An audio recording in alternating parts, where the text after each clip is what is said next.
In Europe, pressure equipment is not just engineering, it's also legal compliance. In 2 minutes, here's the essential of the PED: what it covers, how equipment is classified, and what you must do. The PED sets the essential safety requirements for pressure equipment and assemblies. It ensures they can be put into service across the EU when compliant and used as intended. PED concerns vessels, piping, and accessories where pressure creates a hazard. Above certain limits, you must meet its requirements. Below those limits, equipment follows sound engineering practice and does not carry the CE mark. Equipment is categorized by hazard level using criteria like pressure, volume, and fluid type. Fluids are split into Group 1 and Group 2. The higher the category, the stricter the conformity assessment.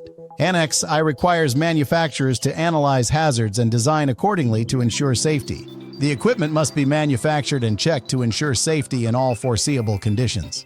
You must create technical documentation and perform the appropriate conformity assessment. Then, issue an EU Declaration of Conformity and affix the CE marking to your equipment.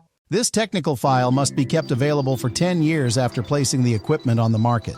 PED also assigns responsibilities across the supply chain, from manufacturers to distributors. Everyone must support traceability and cooperate with authorities for total safety compliance. PED is a structured safety system. Classify correctly and apply Annex I diligently. Build a solid technical file and ensure CE compliance for safer and smoother projects. Always follow applicable codes and safety procedures under qualified supervision. Safety is the priority. Subscribe for deeper videos on PED classification and practical conformity. See you in the next one.